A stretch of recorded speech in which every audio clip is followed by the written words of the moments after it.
Right.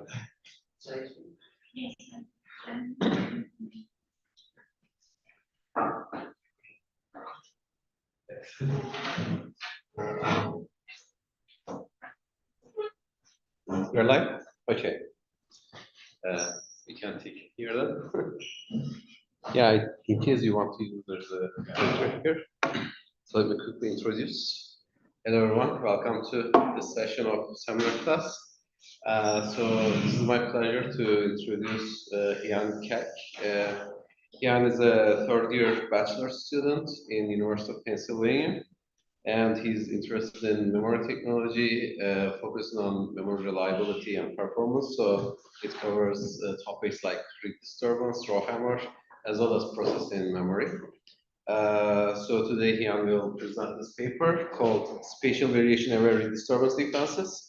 So it's a long name, but a quick fun fact is if you pick the first letters from the top line, it goes to SVAR, and SVAR turns out to be the Swedish word for sword.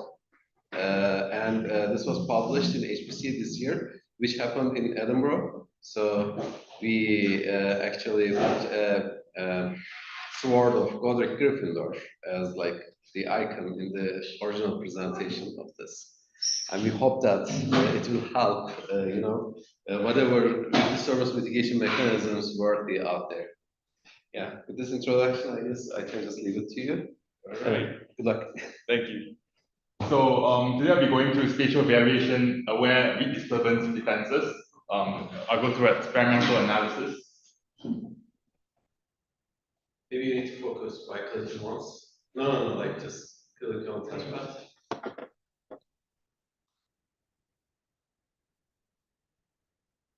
Yeah. Okay, perfect. Yeah, okay, so I'll be going through SPAD, and the problem that SPAD aims to solve is current mitigation techniques to weak disturbances like RowHammer and RowPress are usually configured to the worst row within a DRAM cell, a DRAM bank. This is resource heavy because solutions are equally applied to different rows, regardless of where it is.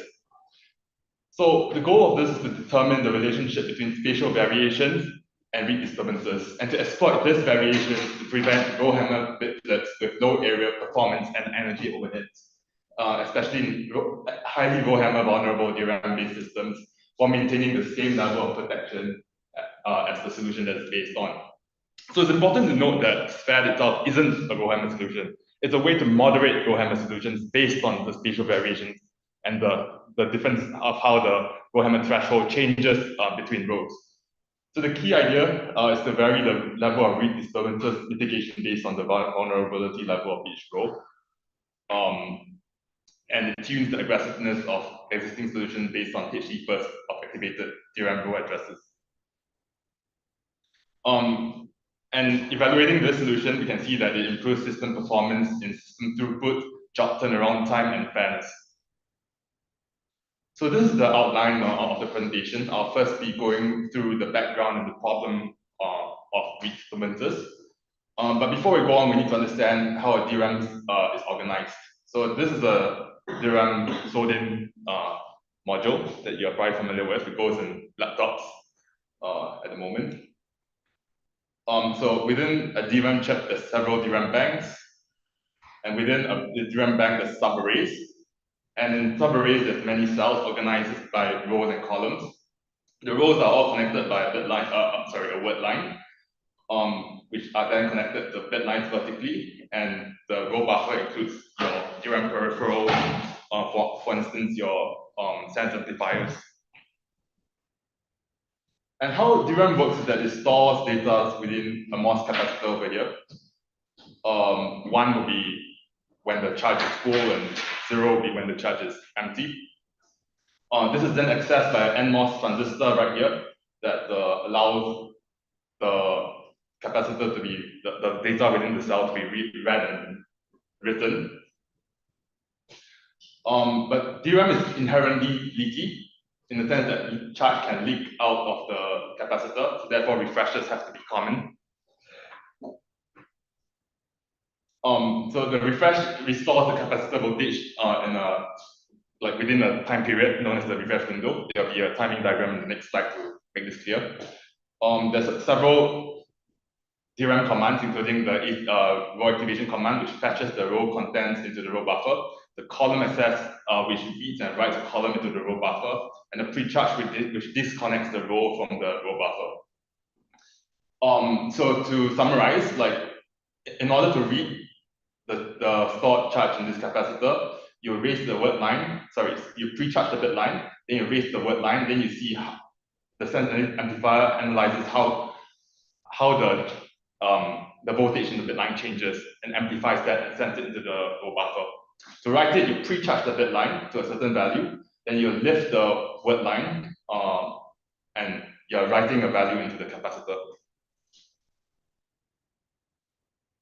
So this is a summary of a DRAM subarray. There's plenty of rows within the subarray. And turns out when you open and you close the row, like plenty of times, you'll end up with read disturbances, which are bit flips that occur in DRAM cells in the neighboring rows. So repeatedly opening and activating and closing the DRAM row causes RowHammer bit flips in nearby cells. Take note that nearby cells include cells that might not be adjacent to the row itself, the aggressor row. It could be 2 rows apart or many rows apart, depending on the DRAM module. So in this case, the aggressor row that's being activated, that's being opened and shut, will be known as the aggressor row, and the victim rows, the rows that experience bit flips will be known as victim rows.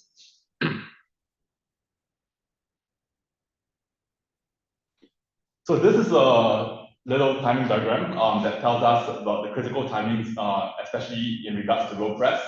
So TRES refers to the minimum amount of time after ACT command, activation command, that the memory controller has to wait before issuing a pre-charge command to close the open row. So TRES refers to, in essence, TRES is the entire time that the row is open. TREF interval refers to the time between the refresh command to restore charge to the DRAM capacitor, usually 7.8 microseconds. In DDR4, JEDEC, which is the organization that sets the standards and timing standards for DDR4 and DDR5, allows postponement of this up to 9 TREF. So essentially, your row can be opened all the way up to 9 times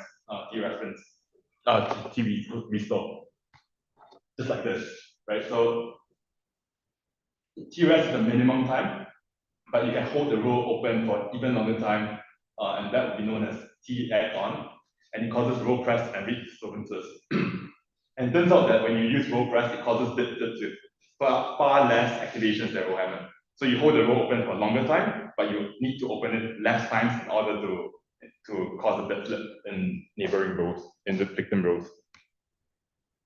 So therefore, there's a couple of important terms that we have to analyze.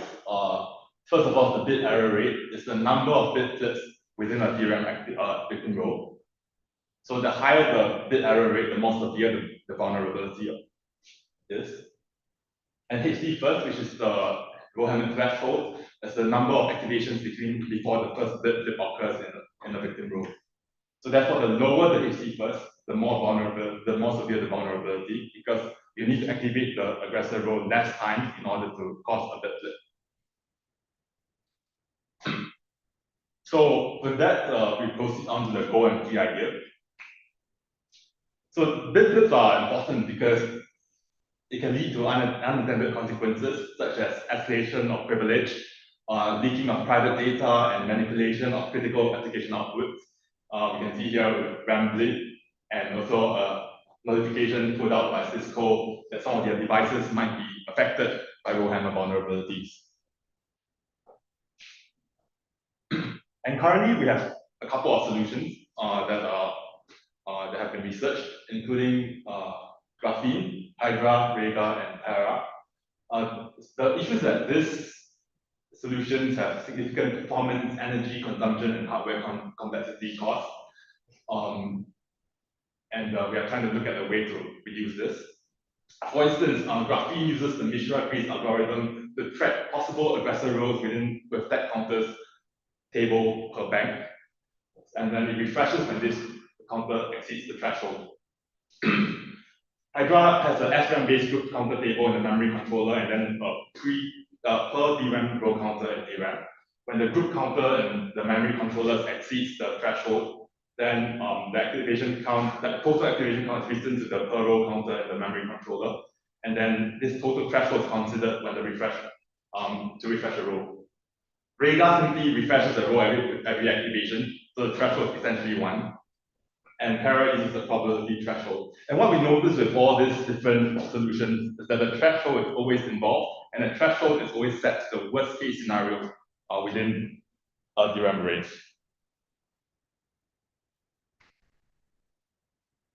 Something that will get more significantly wrong, that will go more significantly wrong over the years, is that as DRAM becomes more and more compact, you will see that DRAM is significantly more vulnerable to rate disturbances, especially compared to older generations which are less dense.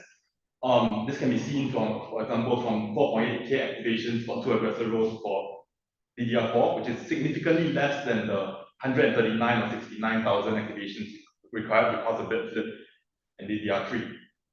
And there's actually a paper that looks at it. This is half double RowHammer right here. It investigates bit flips that occur not just within the neighboring rows of the aggressor, but far to the top and the bottom as well. So the goal of SPAD is to provide the same level of RowHammer security using the existing solutions at a lower cost. And it's also to exploit the effect of spatial variations between rows on read disturbances. So before we continue, we should investigate how spatial variations affect read disturbances. So DRAM testing is carried out on an FPGA loaded with DRAM vendor. This allows the temperature to be controlled and kept at 80 degrees Celsius. We have tested 144 different DRAM chips with 15 different modules and 10 chip designs. These are all on the market. The way that we carry out this testing is to initialize 2 aggressor rows in 1 victim row and 1 victim row of opposite data patterns and perform double-side hammering. So this can be seen in this diagram right here, where there are 2 aggressor rows and sandwiching 1 victim row. Essentially, a pretty bad worst-case scenario. And then we read back the data from the victim row to calculate the VER, how many bits have been flipped. We test 3 different row opening timings. 36 nanoseconds is a minimum TRES. 2 microseconds to fetch the entire row contents, and 0.5 microseconds is a realistic real time window. We split banks 1, 4, 10, 15 that represent each bank group within DDR4. And we test all rows in the bank using different hammer counts and data patterns. This is summarized in this code right here. And for this test, we keep the temperature at 80 degrees Celsius in order to keep close to the maximum operating temperature of 85 degrees. And when tested, 50 degrees has less than 0.5% effects on the bit error rate. So this is the first result that we received, the bit error rates across different DRAM rows. So we can see that these are the 3 different manufacturers we have tested, H, M, and S, and then each one of these are different modules from each manufacturer. So we go into one of them. What we can see is that there's a difference in bit error rate across DRAM rows within the module. And this can be seen from the large whiskers in the box and whisker plot. So different banks within the module also have different bit error rates to each other. We can see similar bit error rates to each other. We can see that the boxes kind of overlap a lot. And the bit error rate varies across modules from the same manufacturer.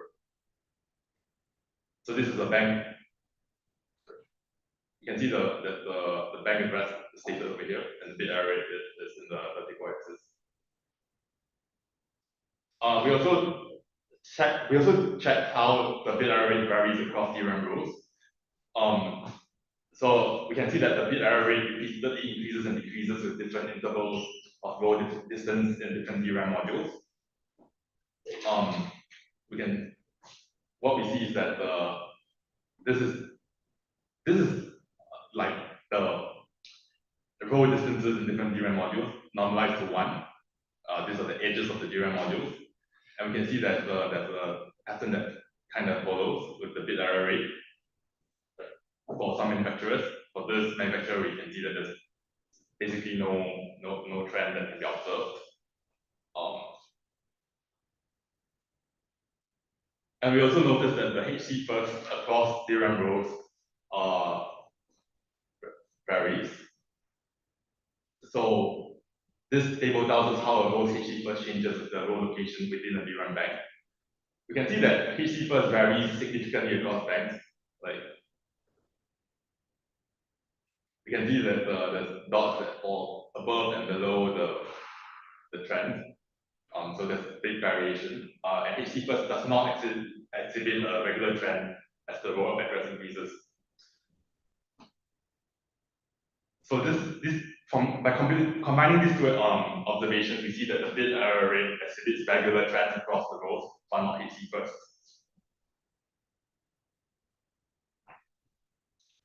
HC first also varies significantly across different DRAM rows. Different banks in a DRAM module exhibit similar HC first distribution as each other. So we can see that the error bar right here is pretty tiny. Whereas, okay, so and different DRAM modules across from the same manufacturer exhibit different HC first distributions. We can see that modules M0, for instance, has 1 bar right here, and then a couple little tiny bars at the side. So this tells us that HC first is spread across different minimum, is spread across large variation across manufacturers. And we also realized that we also tested HC first based on how long the row is open. We can see that across all 3 manufacturers, as the longer the row is open, the lower HC first becomes. So this proves that the row press occurs.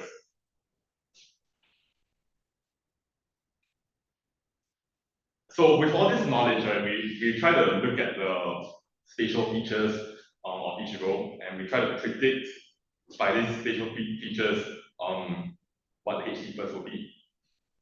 And to do that, we quantize the bank address, row address, subarray address, and the row's distance to the sense identifier in order to attempt to see if we look at where the row is located, are we able to predict what HC first is even before testing? But the thing is that we see in correlation studies that F1 scores above 0.7 is pretty low. So this tells us that there's hardly any correlation between the spatial features and the HC first prediction. So with that, we look at SPAD. So this is how existing read equivalent solutions are being implemented.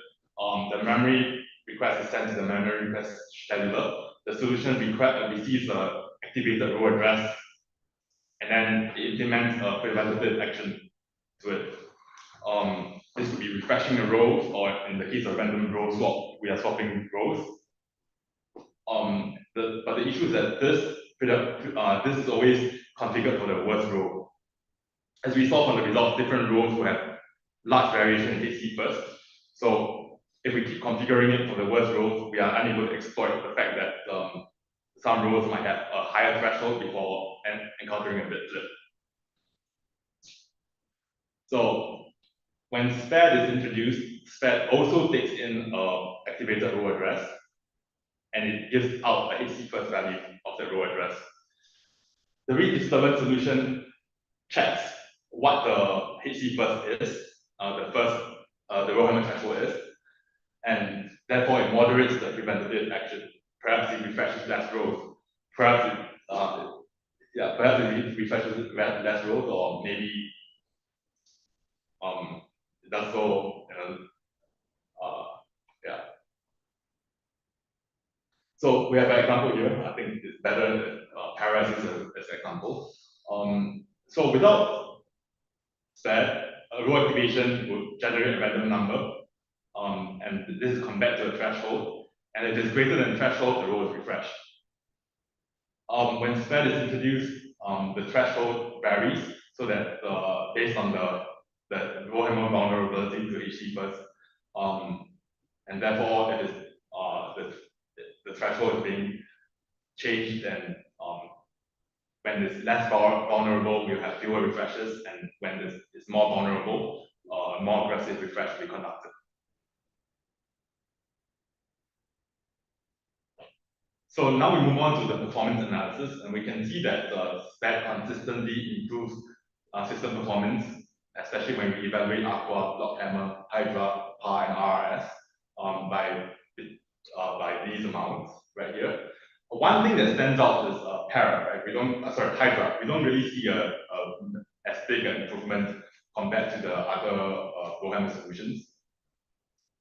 I think it's pretty unclear at the moment, but if we were to look at the line here, for instance, for RowHammer, we can see that no SPAD, the RowHammer threshold decreases a lot,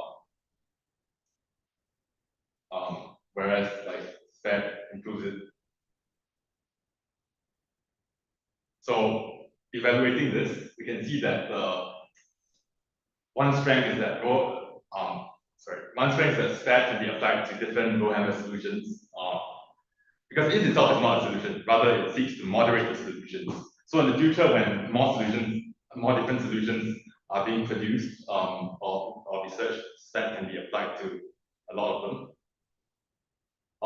It also does not affect security guarantees of existing solutions, simply because existing solutions are tuned to a certain RowHammer threshold, which is the worst case scenario.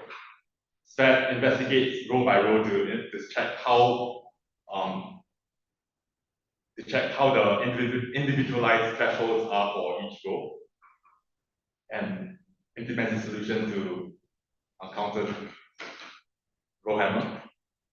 It also can work together well with the new DDR5 standards like PrEP and DRAM, which is recently introduced. There's also a large design space with different implementation technologies. For instance, SPAD can be implemented within the memory controller, like a hardware that does structures like a Bloom filter or a table, or integrity check bits, or on the DRAM chip where there will be dedicated memory space in the DRAM array given to the counter.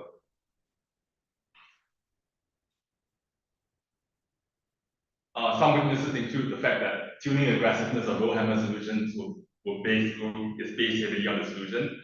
For instance, probability, whether it's probability based or counter or hash based, the threshold maybe have to be changed in different ways. So developers of solutions have to integrate SPAD in different ways, not just a copy and paste thing. TRR, which is like a manufacturer-specific solution, target row refresh, will affect the effective HC bus on each row. If it's effective, the threshold will increase because you are targeting which row you want to refresh.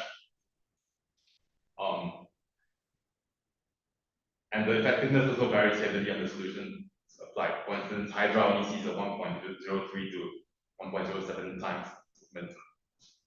And we will investigate that. So Hydra works in a way that initially the DRAM row activations activate the group counter within the memory controller. And when this threshold is reached within the memory controller, the group counter is copied to the per DRAM row counters within the main memory. So this is usually in the north bridge of the CPU, and this is usually in your DRAM. The group counter is unused until refreshed and then incremented, and per row is incremented. So Hydra caches these counters in the memory controller to prevent frequent memory access. The good thing is that, well, it's very safe because it overestimates the activation. The group count table is incremented, and that number will definitely be more than the per row counter because you are counting the number of times the entire group is activated rather than each individual row. But the issue is that it occupies DRAM bandwidth to access and write to the per DRAM row counter. The bandwidth between the memory controller and the main memory right here is is affected by the fact that it has to, for instance, fetch the counters from the main memory and place it in cache. Also important, but similarly, slightly less significant, but similarly important is non-adjacent rows. We noticed the statistics that are provided are from double-sided hammering, which means that the hammering occurs on the top and the row on top and the row on the bottom of the victim row. So the row address difference between the victim and the aggressor is at most 1. But we see from this table that clearly rows that are non-adjacent to the aggressor rows are also affected, just to a lesser extent. And this has worsening effects as DRAM becomes denser, as proven by half-double. There's a new hammering technique for DRAM RowHammer blocks where the effect on victim rows that are further away from the aggressor row are being investigated. Possible weakness could include the fact that only one temperature is being investigated with 50 degrees, only investigated only for one module.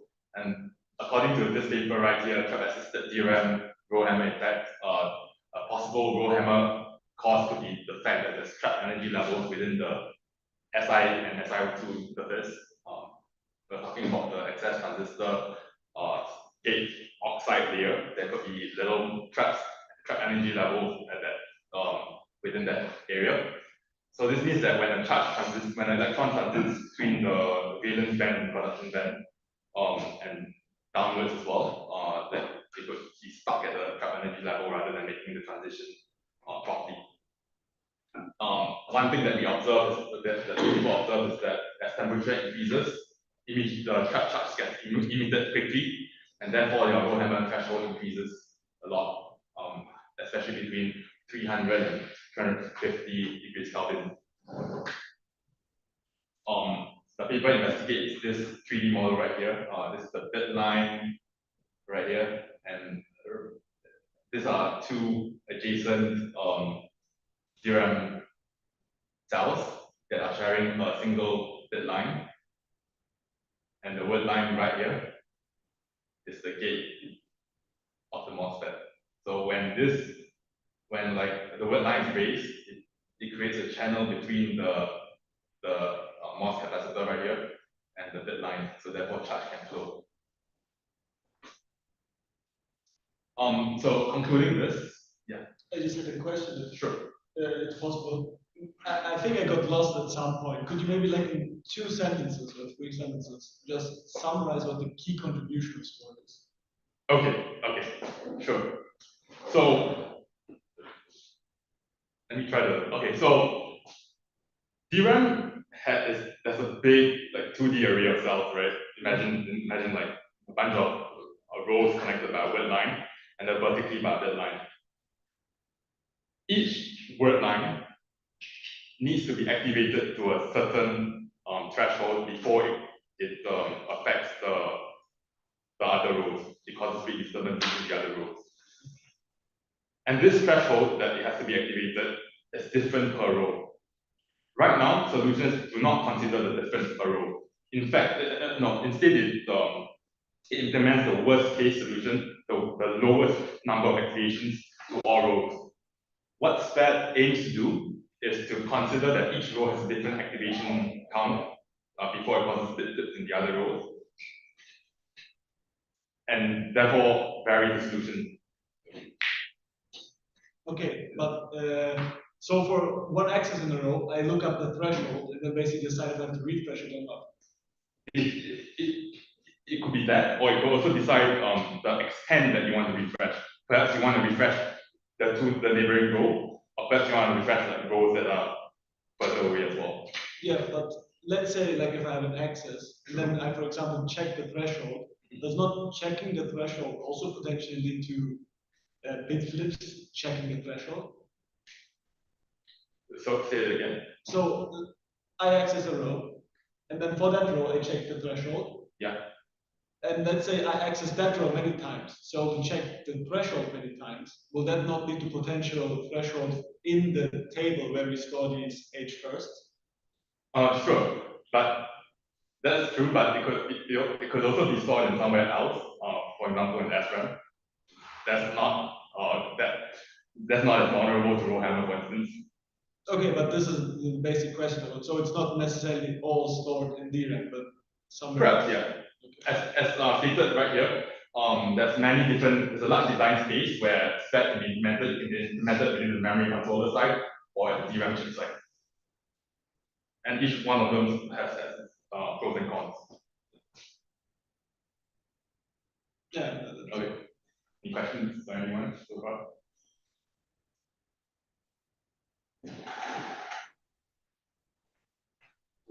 Point actually, maybe I cannot ignore. It's true that if you store those counter values inside DRAM array, then they're also always restricted. Right? So to avoid bit flips in those counter values, you need to protect them as well. So now, let's say you have an AC first value for a row. So you need to define that AC first value for the worst case of these cells in that row, plus the counter bits for corresponding to that row, right? So that you will protect that as well. So whenever you perform a parameter refresh operation, you will perform another parameter refresh operation on the counter values as well. So you need to protect it. Yeah, exactly, because I thought if you don't do that, then it's like you have bit flips here, then you delete it there, but then now you have bit flips here, and to remove these bit flips here, you need to refresh another row. That makes sense. Yeah, thank you. Yeah.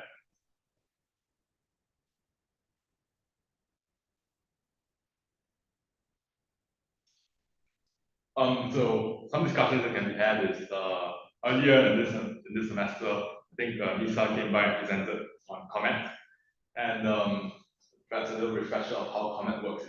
Comet takes in a row activation address, and then it from hash tables fits it into this counter table. At the same time, it fits into the row aggressor table. This is a per row tracker, whereas this is a hash table right here, and then it compares. If the number is greater than a certain threshold, it does a preventative refresh. So that's a pretty high level and brief description of how Comet works. But from this, how can SPAT be implemented? Any ideas? Keep in mind, SPAT tackles threshold. So where can it be implemented in this diagram? So I can make the row aggressor table, and in the restore account, can be in the same table also store threshold. Right here. Yeah. Yes, yeah. Sure. Yeah. Perhaps like when they access the counter, the threshold, the HT first value is also accessed at the same time, since where the row that will be refreshed will also be in the recent aggressor table. And what I'm actually looking for is the fact that the RowHammer threshold right here can be tuned according to which row ID has been identified as the aggressor row. Yeah. I have another question. Maybe I missed it, but what is the increase in size if we would, let's say, assume we will now add for every row the HC? Yeah, that's what is the blow up in size? Because it seems like quite large. Sure. So the issue right now is that instead of tracking the least number of applications of row access, now you have to track the best case for everything. You're counting up for everything because it's hash based, right? So you are forced to increase the hash counting system to account for the best case scenario, the highest threshold for refresh. So therefore, this will affect the RAT and CT size of Comet. And the impact that it has depends a lot on the implementation of the counter table and the row aggressor table. For instance, you might want to have more hash functions in order to prevent to have less counter collisions. And therefore the impact that your increased number of activations that you have to account for varies with how you want to implement the hash table. Also, in comet design space, the size of the recent aggressive table can also be varied. How many rows that have been recently accessed can be tracked as well. So it really depends on the comet side of things about how great the impact of tracking the number or the best case scenario is before refresh.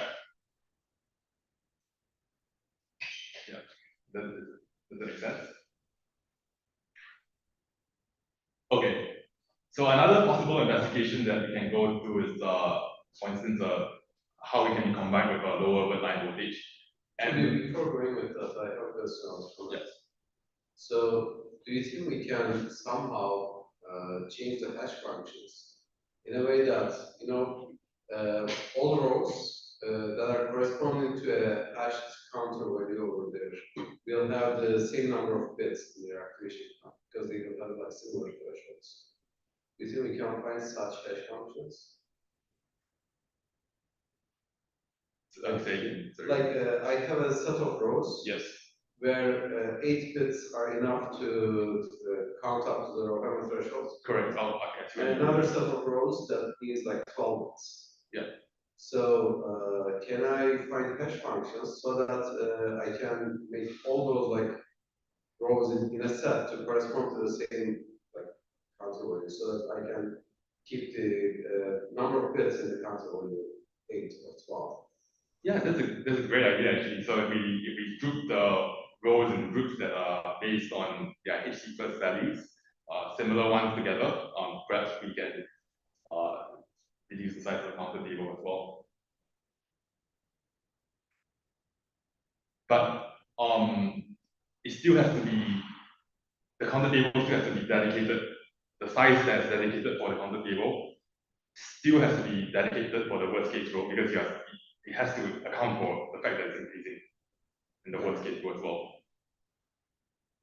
Sorry, in the best case row where there's more bits to store for the counter. Moving on, lower word line voltage was also covered earlier in the semester. As a refresher, one of the impacts that lower word line voltage has is reflected in this graph.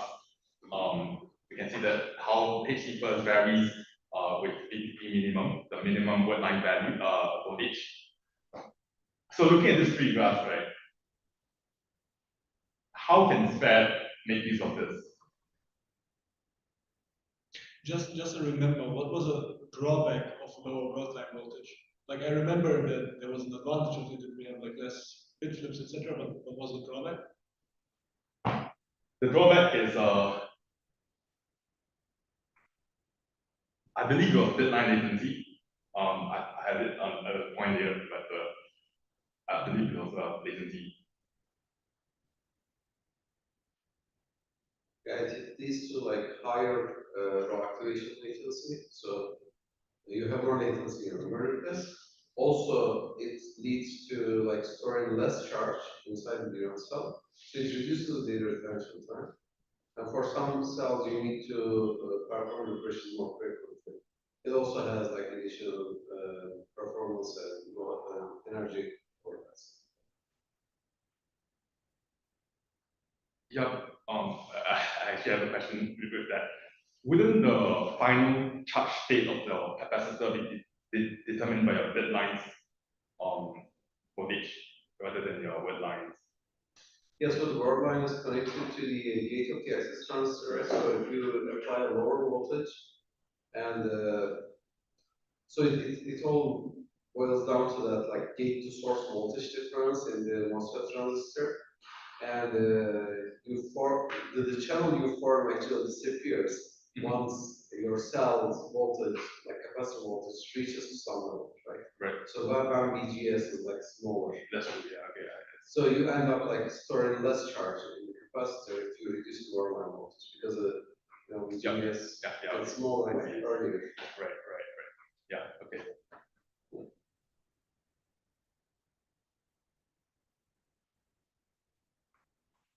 Any ideas for this?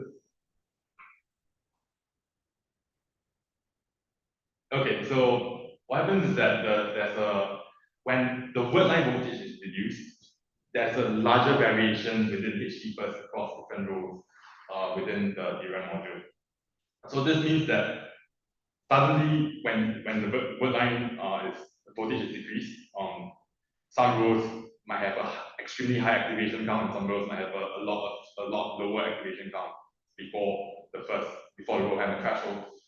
And we are able to exploit that, which is actually perfectly what SPAT does, because of the increased HT first variation. So now the worst case scenario becomes really bad, right? Like you can see that this is normalized to 1. This is the pre-decrease of line voltage threshold.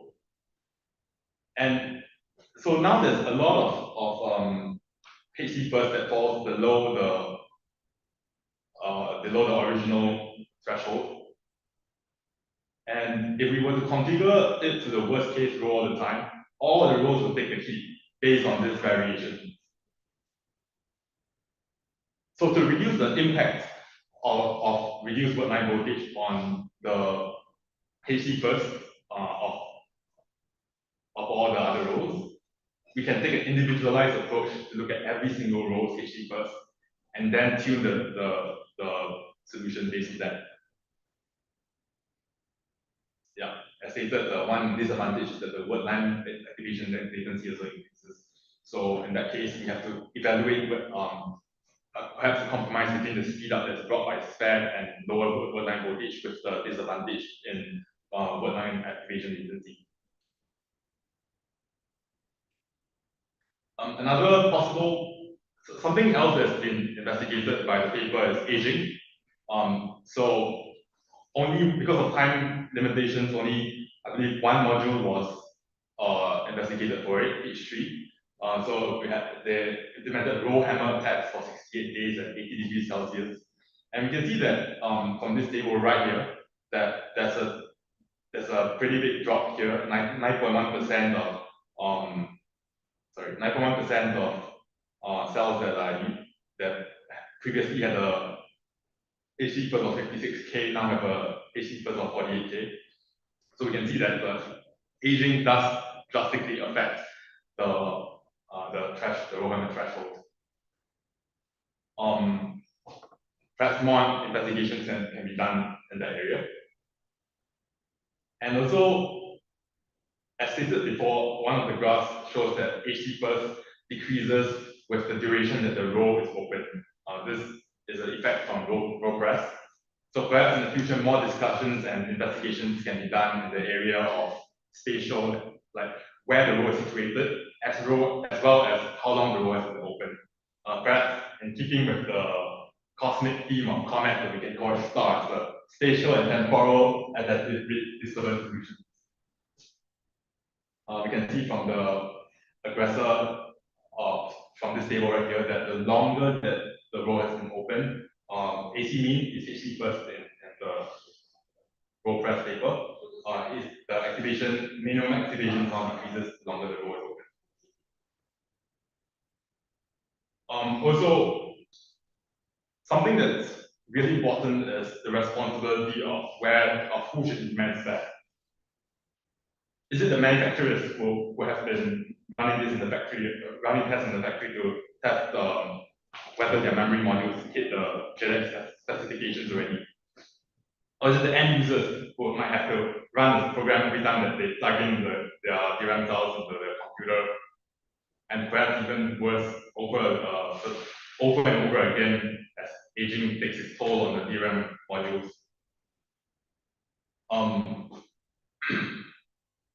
So, what do you guys think? Like, should it fall on the manufacturer who has more economies of scale in terms of testing, or should it fall on the end user who might be able to achieve a more personalized and a more longer-term solution that will take into account HT first as the module ages within use? Go ahead. Yeah, I mean, very likely the manufacturer is not going to do it because it costs money, and I mean, you lose some space, you lose, etc., a lot of working power. DRAM is like quite cheap technology. I guess there is no chance that they might do it. But then for the end user, it's also very difficult to run tests because you usually have to reverse engineer what the manufacturers do, because they do not really publish, as far as I know, how the whole structure is built. So it takes a lot of time for also research groups, I guess, to test a lot of the ideas they have or secure systems. Another question that I would have is for, this is kind of a, I don't expect you to know anything about this, but for like 3D memory, Sure. stack memory, this DDR5, as far as I know, is only for the case that we have like rows, and then we can find adjacent rows and stuff.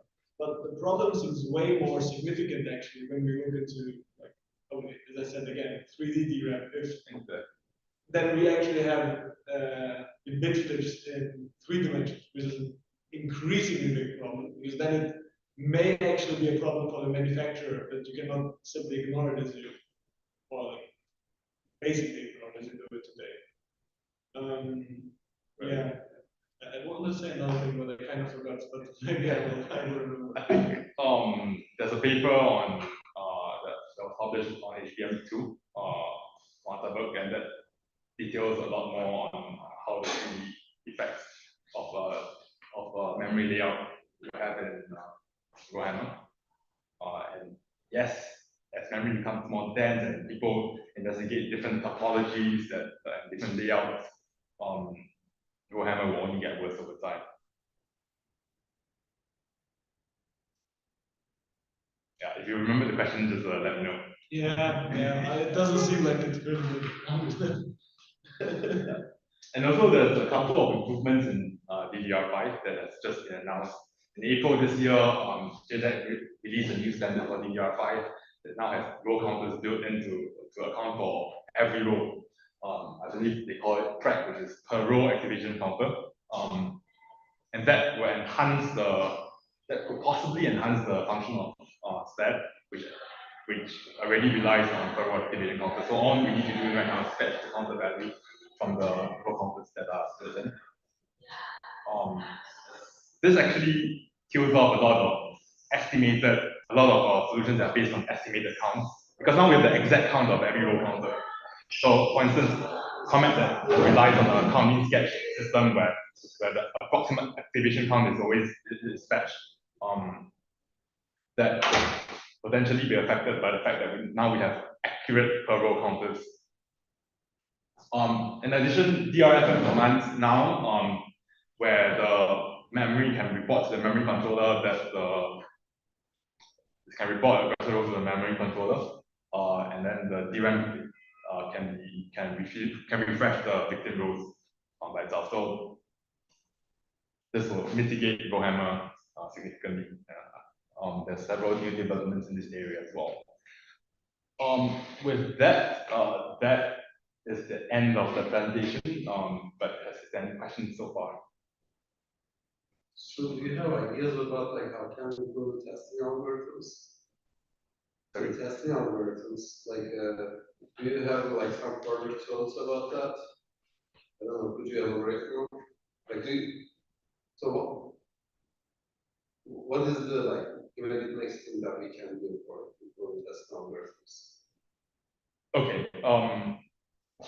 So this point actually comes from the fact that in the manufacturer side, like we can see that from the tests that were run previously, it takes a really, really long time to characterize the spatial variations within each of the DRAM modules. So this was actually a discussion point. If anyone has a suggestion about how this can be improved, perhaps I see this happening more towards the manufacturer level.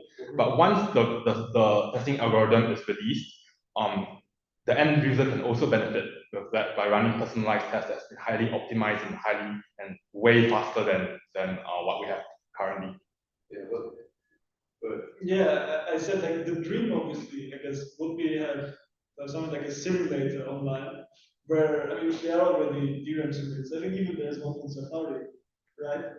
RAM.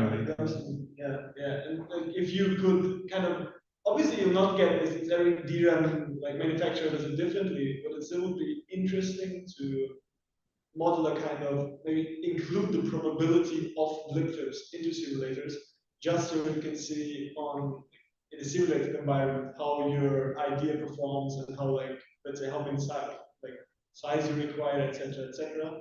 And then on top, like if you get good results in a simulator, you know that there is a likely chance that you can do the more time-consuming, like also probably quite difficult DRAM testing in real life. That is not really that easy for end users. So maybe integrating something into like common simulators might be an idea. But again, this is like quite difficult. You would have to do a lot of work into probabilities and how you would model different rows and banks and stuff. But I guess if someone wants to do a very extensive master thesis or something, it might be interesting.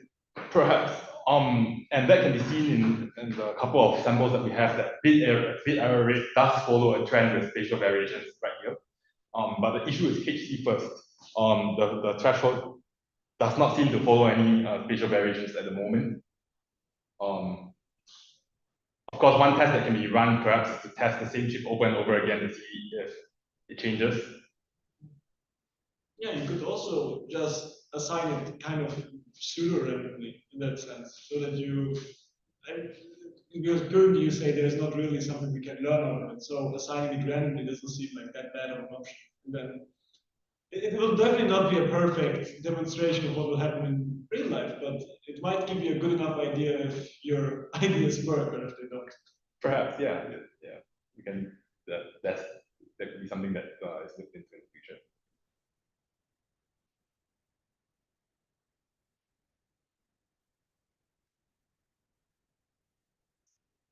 All right. If not, that should be all. And thank you.